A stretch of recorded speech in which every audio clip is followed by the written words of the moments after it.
Don't move. I really got to get up. Oh, wait, it's Captain York.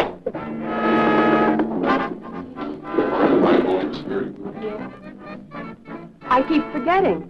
He's not an officer, so I let him open the door. Right?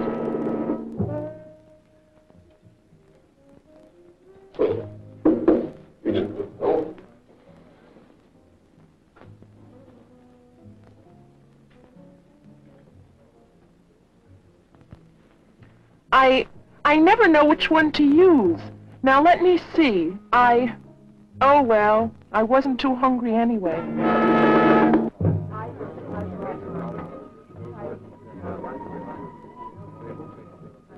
Oh, no.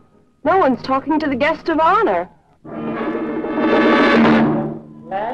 Good manners, social grace, and courtesy are the mark of the successful servicewoman. They can also be used to describe successful people in all walks of life. And, oh, we have so much. Knowing what to do in specific situations is a matter of custom, instinct, education, and good taste. Some of them go on about the length of our skirts. You know, wow, I really thought I was going to catch it. Did she talk to you about it? Yeah, she talked to me about it. And wow, man, you could have knocked me over with a pin. Hey, that's a beautiful dress. Where did you get it? Where did I... Oh, I bought it at Lorman's last Thursday. You know, I wish I could wear one of those. They're really cute, but, well, I guess they're a little young for me. But I thought, well, that you didn't dig. Oh, excuse me, ma'am. Well, that you didn't like mini skirts and clothes like that. No, now, that's not exactly right. We do have certain ideas about how you should look in your uniform, Yes, about the ma'am. tailoring, the fit, and how it should be kept. And I guess sometimes we do express these feelings rather strongly. Yes, ma'am. But really, that only applies to your uniform. How you dress in your off-duty hours is another matter. Now, we do expect the girls to show good taste in everything they wear, but that really shouldn't keep you from expressing your own individuality or personality and selection of clothes, hairstyles, and makeup. Yes, ma'am. Take miniskirts, for example. I think they're great, and you look good in them. And I really feel the same way about a lot of the other new and exciting styles.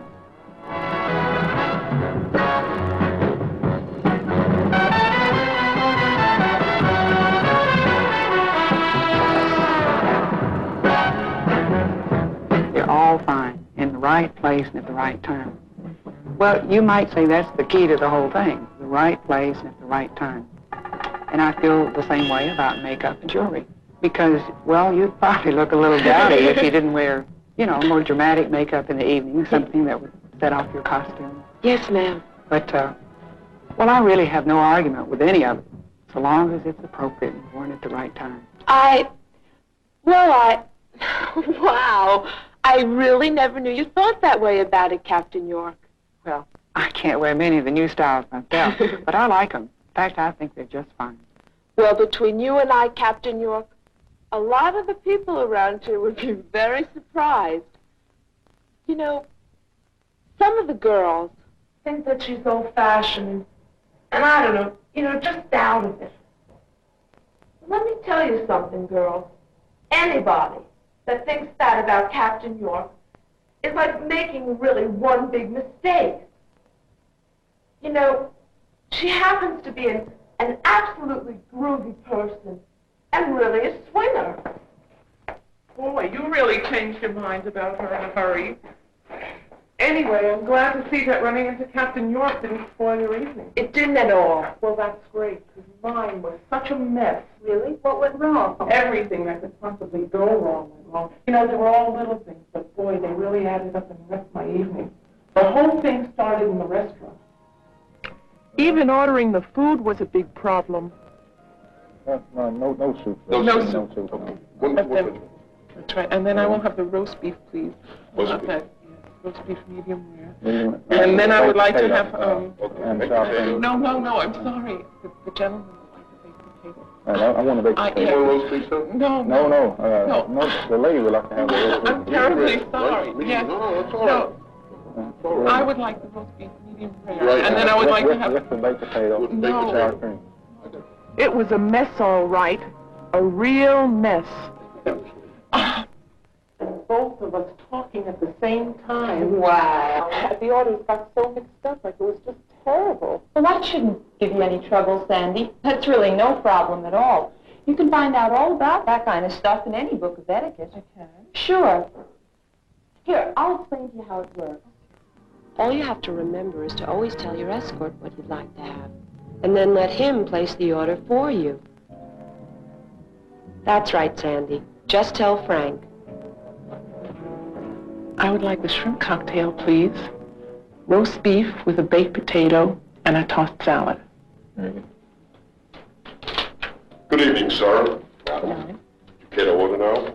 Yes, the lady would like the shrimp cocktail, roast beef, medium rare, the baked potato, and a tossed salad. What sort of dressing would you like on that? Oh, Russian, please. Listen to me giving you all the answers as if I knew all about it.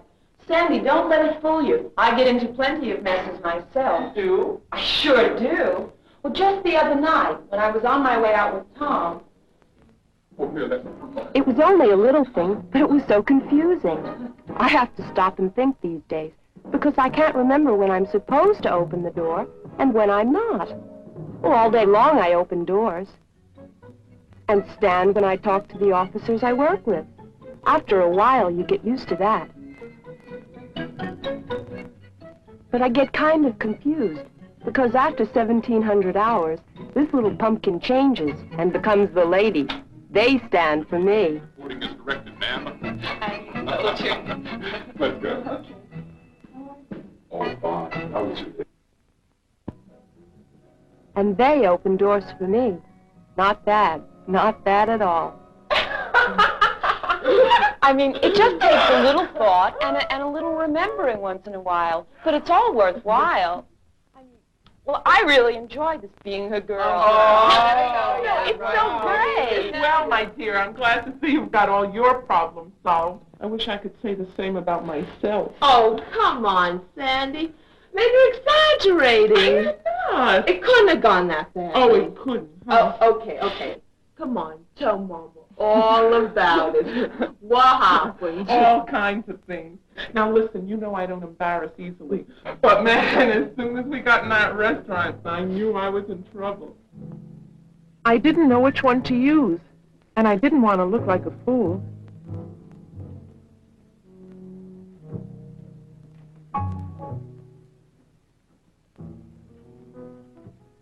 That's easy, Sandy.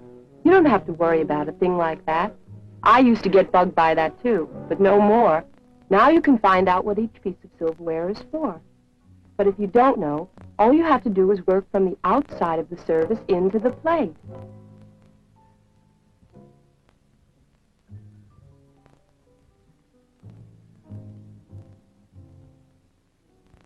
That's right, Sandy. That's right. The outside one. But that wasn't all. Oh, there's my favorite chaplain. Excuse me a minute, I'll be right back. Hello, Chaplain Mills. How are you today? I'm so happy to see you. Oh, Chaplain Mills, I would like you to meet a friend of mine, Frank Parker.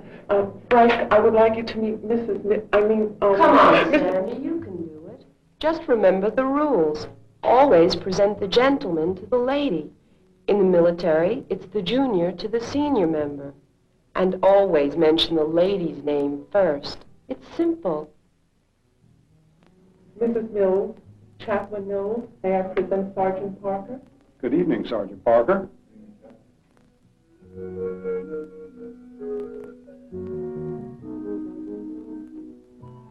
People think it's easy, that there's nothing to the social responsibilities a girl has in the service. They just don't understand. I even have the same trouble with Tom.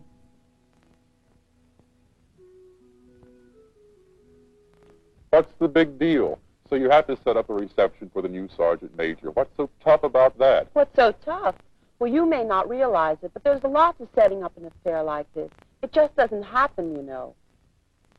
Well, I would say that the first thing we have to do is to get organized and decide what kind of party we want, where we're going to get the money, how much money we want to spend, things like that. You know, this is a very important event, and Well, I really think we should have a sit-down dinner. No, I don't think that's necessary. Possibly a nice morning coffee. Besides, at this time of the month, not too many of us have money to spend to afford a dinner. Well, I think it ought to be a reception buffet myself. No, coffee. No, I think it really should be a dinner. No, I think it ought to we be a can buffet. get the money up if we really try. No. I think a buffet would be better. We finally decided on a reception buffet.